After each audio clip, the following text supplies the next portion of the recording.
各位网友大家好，欢迎来到我个人的 YouTube 频道。今天呢，这个影片呢，算是给大家解惑一个疑难杂症啦，也算是新手第一次用到这个界面的时候呢，都会遇到的一个大问题。包括我第一次使用这个界面的时候，也是问很多人，我才知道怎么使用，因为它做的太简单，导致我完全不会用。你知道，越简单的东西越很多人不会用嘛，就是有时候就是这样子啊，就像解数学一样，总是会错，就错在那个最简单的地方。好啦，其实是这样子啦。我相信大家家里面的电脑萤幕或者电视机，很多功能啊，面向百种，但是里面一定都有这3个接头，对吧？端端端。而且呢，我相信在使用这2个接头的用户的使用者，在使用这个接头之前，一定都是用这个蓝色接头，就是说他家还没换萤幕之前，都使用这个蓝色接头啊。会以为啊，大家都不是用这个接头吗？呀，你别忘了 DVI 啊。其实啊，我是目前算是蛮幸运的一个家伙，我家里也有，我从2005年的时候我就在用这个 DVI， 而且是配 AGP 的显示卡。你想想看 ，AGP 配 DVI 在当时可是旗舰，而且我在2005年的时候就拥有了一个2003年的二手萤幕，配有 DVI， 而且是长宽比例的萤幕。就是要小小炫耀一下。但是呢，我不是要炫耀这个东西，最主要是今天要讲的就是这2个显示界面中间这2个的 HDMI DisplayPort 的其中一个功能。这样有点绕口了哈。大家知道，其实 HDMI 跟 DisplayPort 呢，它有2个通道的。2个通道呢，特别分别是视讯跟音讯的传输通道。是的，它除了可以身兼视讯的传输之外，又有另外一个通道可以身兼音讯。所以也就是说，我接一条线，我2个都可以支援。所以这样子一来呢，如果我的电视机或者是液晶萤幕有内建喇叭，那我是不是就可以透过这个功能来转接？这样一来，我是不是就不用再做所谓的音效输出给所谓的这个外接喇叭？虽然大家知道嘛，随着智慧型手机越做越薄，平板越做越薄的情况下，喇叭声音还可以不变的情况之下呢，用起来确实真的，液晶萤幕你要加油一下好不好？那个喇叭明明你做那么厚，喇叭应该会音质很好才对，为什么它的声音是比平板、比这个所谓的手机的音质还要来得差呢？这个部分就要想一下。但是呢，真的逼不得已例如说你可能真的没办法的情况下，那你真的只能用内建喇叭的功能的时候，那这时候是不是我就透过这2条线接上去，我是不是就不用再自带一个蓝牙喇叭，或者是自带一个有 AUX 音功能的喇叭等等的喇叭？不用外接，也不用笔电那个破喇叭。好啦，我讲用电视机好不好？用电视机好不好？好，我们别说液晶萤幕那至少这样子一来，是不是方便更多？但是这2个接口呢，因为有音效传输的功能，所以视讯传输的部分呢，我之后再跟大家介绍，因为它讲起来太冗长所以我今天就针对音效部分来做讲解。因为如果我再讲下去你也快要回煞傻，哇，不要抖，而且我在查资料嘛，所以这是我就烂嘛，好不好所以呢，今天就针对它音效部分来做一个讲解部分，让大家了解一下。那我刚讲过，它身兼视讯跟音讯传输，这样就可以解决音效线的问题嘛。所以呢，大家第一次在插音效线的时候，就会发生几个问题。那我等一下会介绍。那我接下来就介绍是这类具有 DisplayPort DisplayPort HDMI 的这个萤幕，一定都有一个特别的东西在旁边，就这2个洞洞。那大家就会问说，这2个洞洞是什么的？有的只有1个，有的有2个。那我跟大家身兼讲一下，这2个洞洞到底是什么功能呢？其实这2个洞洞的意思就是说，一个是 AUX Out， 一个是 AUX In。那大家会问说，那为什么要个 In 跟一个 Out 呢？因为现在的液晶萤幕都内建有喇叭的功能，虽然很愤嘛，我刚讲过。但是如果你真的没有这个外接喇叭的话，如果你要从 PC 直接输出到你的液晶电视，或者是这个所谓的液晶萤幕，我们讲液晶萤幕好了，因为是液晶萤幕了那同时之下，你又没有喇叭的部分，又接 DVI 或 D-Sub， 又没有兼视讯加音讯功能的一个传输线，那这时候我们就只能用 AUX In 的功能，就是 AUX In 这时候就发挥作用了，你懂吗？你只要接公转公的线，一个连到你主机，一个连到你萤幕，你萤幕下面就可以发声了，就这么简单 ，is easy simple。这样的声音呢就很清楚，很好听就可以用你的喇叭做播放。虽然还是强调那个很愤，但是呢有声音总是可以解决掉，你不再买一个外接喇叭。占空间又占一个你懂的，就是位置嘛，就是跟空间也是一样的道理啦那你只要接上这个东西呢，你就可以轻轻松松的来做所谓的音讯输出的一个到你液晶萤幕上面的内建喇叭的一个功能哦。那再来另外一个就是这个东西 AUX Out， 大家可能会想说，我接上去就内建的音讯跟视讯传输，那为什么我还要 AUX Out？ 那我就不是直接从主机里直接在 AUX Out 就好，为什么还要做个 AUX Out 的这个功能呢？对，大家可能会有这个疑问哦，会问说，为什么要这样的一个功能？我来跟大家解释一下，这个功能是做什么用的。如果你家里有 Nintendo Switch 或者是所谓的这个PS4 或者是 Xbox One 的用户呢，这种掌上型游乐器，你们就知道为什么要有这个 Out， 这 Out 到底有多好用了。因为我们把它接到了电视上，不是讲错电脑萤幕上，我讲错了，我们就讲电脑萤幕，单讲电脑萤幕就好。接上去之后呢，它是不是就有声音跟视讯画面？可是它的输出音效还是输出给我们这个萤幕下方内建的那2颗2瓦或1瓦的烂喇叭嘛，对不对？那声音不好听，不美妙啊，然后你又在玩那个萨尔达，或者是玩那个这个所谓的那个简称叫动声，是不是？因为我没有在玩这个掌机啦，或者是你玩那个什么尼尔人形自动，是不是？反正就是你要听很好听的声音，这个时候，就刚好你有喇叭，又刚好你这种掌机我这样讲，那你就可以透过这个 AUX Out， 它就发挥了作用了因为你不想要里面内建的喇叭声音很差嘛，你就把它连接到你的家用喇叭全域，然后是主动式喇叭，就可以听它的声音了。但很多网友会说，那我就买一个环扩就好啦 ，AUX，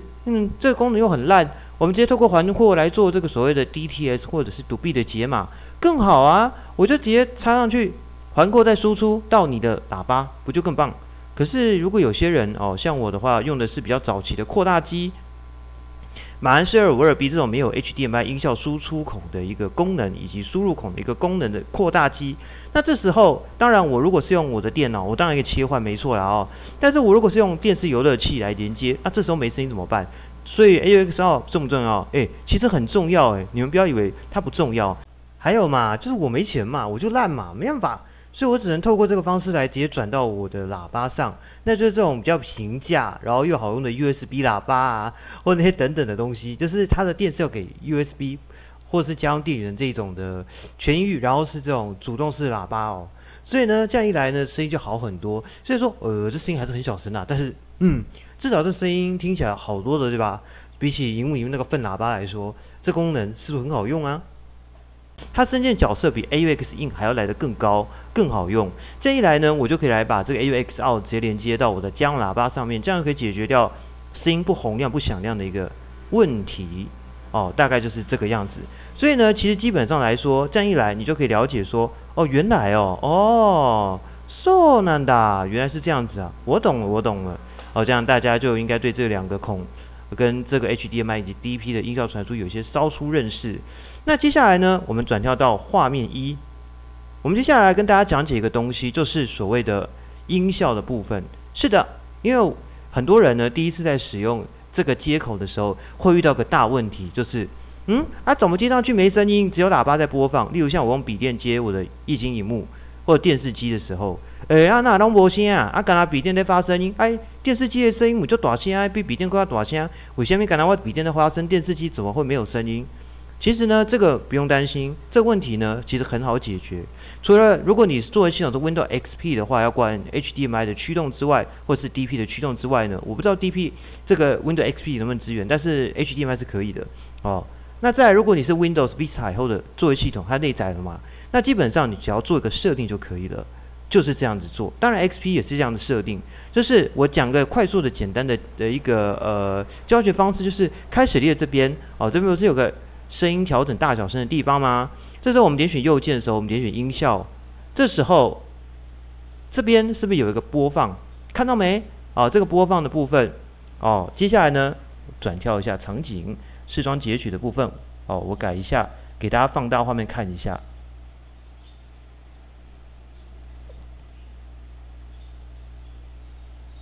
稍等一下我拉动一下，因为这个要调整一下画面。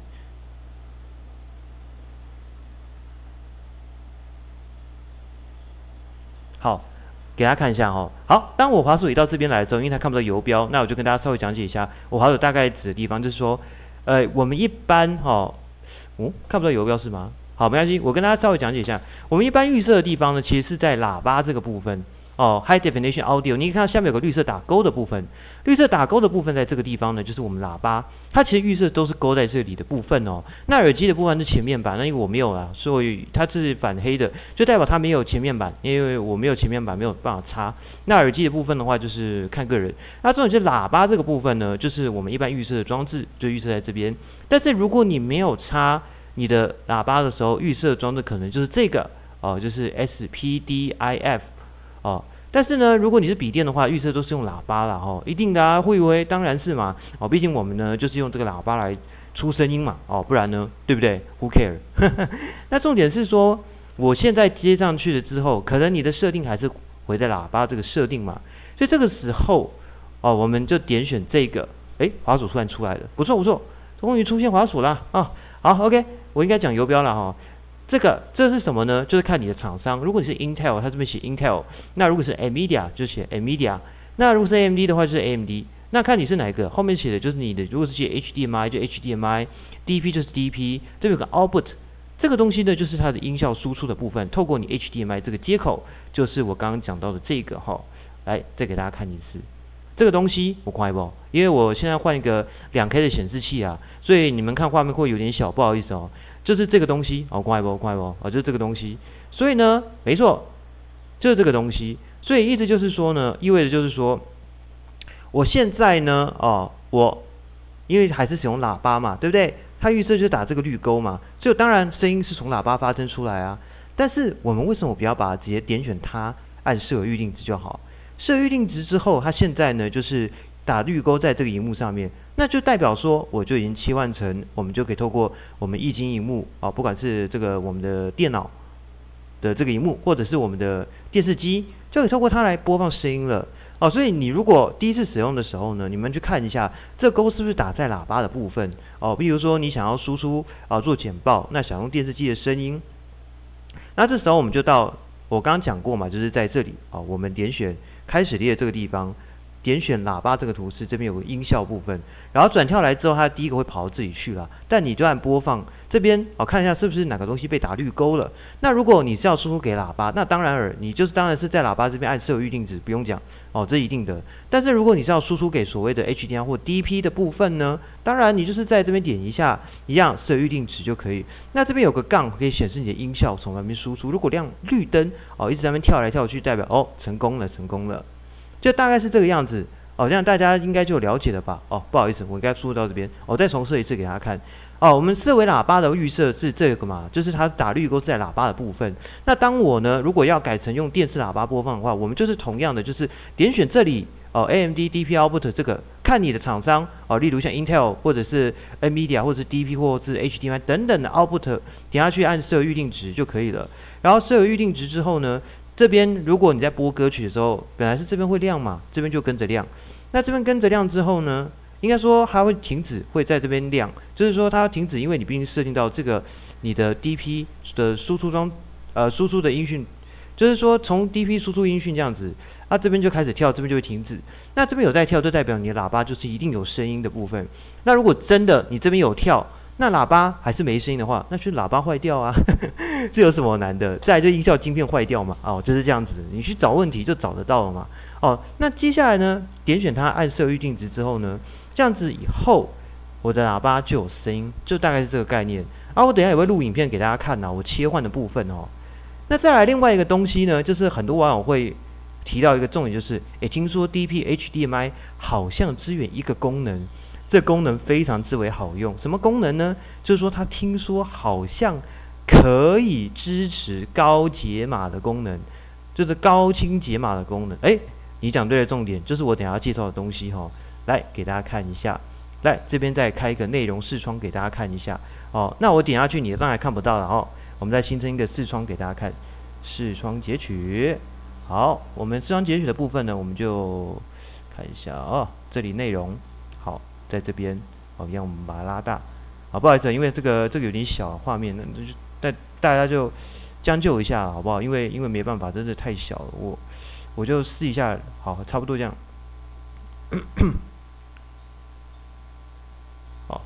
就随便乱摆了，好不好？你们看到就好 ，OK。好，重点是我现在点下了这个内容了嘛，对不对？好，那我点下内容之后，它就跑出一个控制面板出来，好，在这个地方给大家看一下。那这个控制面板呢，它的特色在哪里？哦，忽略旁边这个复制滑鼠哈，要看内容这个地方哦，不是看这个地方，是看这个地方哦，因为它有2个滑鼠同时出现。就是说，我现在进去以后，哦，你在这个地方是不是看到个资源的格式？在这边你可以看到 HDCP， 就它支援一个叫做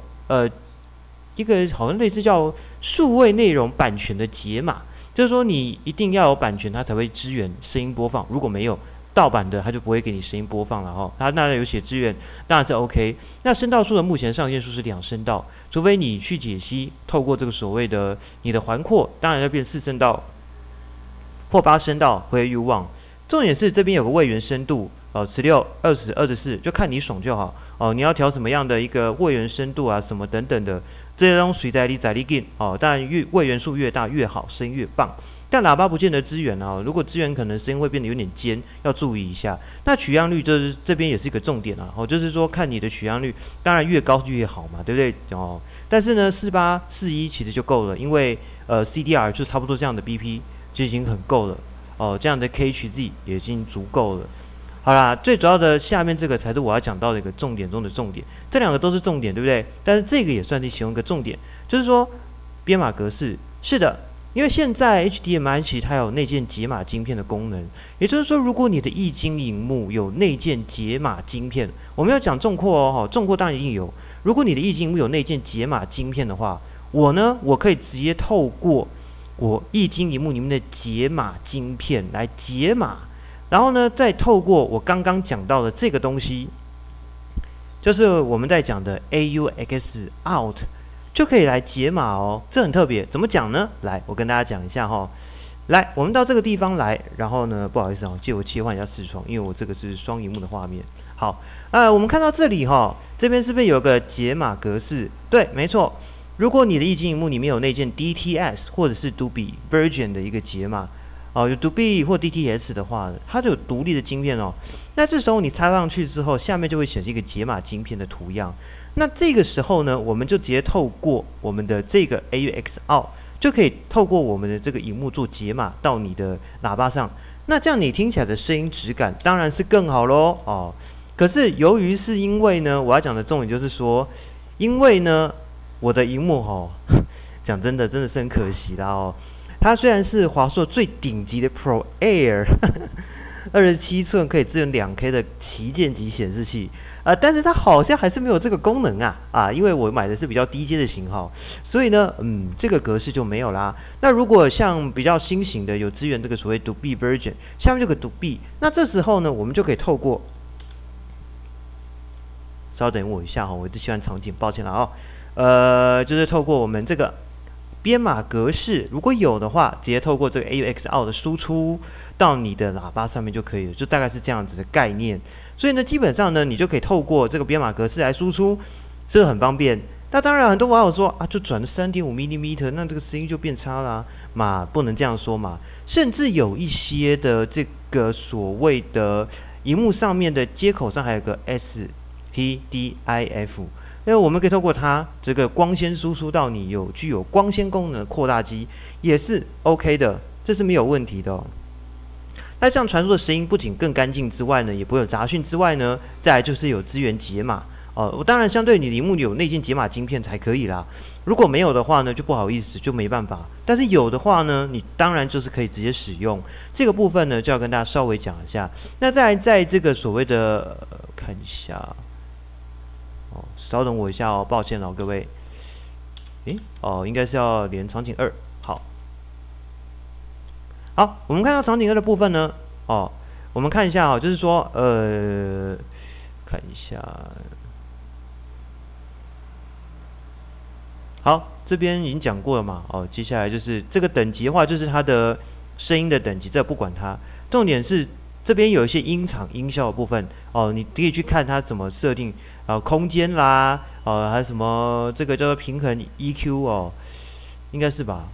对，没错，还有一些设定等等的这些东西哦，就看你的等级设定，反正就看你啦，你要怎么设定都可以。那这部分我就不做介绍，你们自己去调调看。那在进阶的部分，这边就是我要讲到，就是说它的位元调整的部分，哦，就是在这个地方，一般这边有个不是讲错，资源的格式这边，哦，就看你资源的深度位元可以到多大，那当然越高越好啦，哦，但是你的喇叭要注意一下。那空间音效的部分，这个是 Windows 的内建的一个空间音效值，大概就是这个样子哦。稍微跟大家稍微讲解一下，这样大致上大家就知道了。好，以上介绍大致上就到这边哦。大家应该对于这个 HDMI 以及 DisplayPort 的音效的设定值，应该知道怎么用了吧？哦，大家应该都知道要怎么用了。好，那我先把它改回来一下，因为它现在设定了，已经设定成这个 DP Output。好，回来。好，重点就是这样子了哈。大致上大家就应该已经对于这个音效的部分呢，有稍微一些了解。那等一下呢，我会拍一个影片哦，就是给大家听一下我切换之后哦，荧幕的声音以及我旁边那个2个黑的木箱喇叭的声音，让大家听一下这个没有版权或者是有注明的版权音乐，就是说你可以放在任何的地方，但是你要注明的这音乐哈，就随便播一首歌给大家听一下。那最大的重点就是大家应该听到之后就可以知道说，到底这个比较一下哦，究竟你是要什么，随便你啊，也是给大家展示一下，就是说要怎么使用哦，大概就是这个样子。那我的荧幕是2K 嘛，所以大家在看画面的时候会有一点觉得很细哦，就跟大家说抱歉。不过没关系哦，总是来说就是大概是这个样子，大家一看大概就知道要怎么使用、怎么处理了。OK， 那以上介绍就大致到这边，等一下我们就跳转到荧幕录制的画面给大家看一下喽。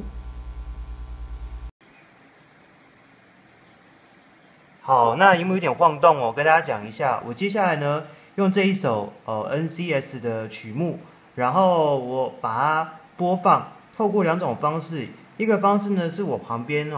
这个黑色的喇叭，透过我这台马兰式222B 输出出来的声音到这个黑色喇叭，另外一个呢，不用讲，就是荧幕内建喇叭，给大家听一下声音到底是怎么样。那刚刚在录影完之后，我检视影片之后，画面真的有点模糊，就如我影片所说。所以大家看的时候，大概知道操作位置在哪就好。因为我现在用的新萤幕那我 OBS 电脑都还没有办法支援到这么好的一个显示比，所以呢，这个稍微多多包涵一下啦，拜托拜托。OK， 那我们就开始来介绍一下。首先呢，我们先直接用旁边这个黑色的小喇叭就是你来播声音给大家听一下，声音到底质感怎么样？贴近一点开始。She burns the bridges in my head by lighting up a fire. Bury my old thoughts instead so you could feel the same. I lost you inside my mind. 好，接下来呢，来荧幕的喇叭这大家非常想试的，对不对？好，我们呢到音效这边，等一下我对焦一下，然后在这里呢点选右键点选音效，怎么那么上面2个真的太上面了。好了，不管，反正就是在这个地方呢，一样，我们知道我们动作，我们在播放的时候，声音当然是有了一看我来播放，有没有看到它这边一个绿色灯在跑，就代表说你是用喇叭播放。但是当我们切换成 AMD DP Output 呢？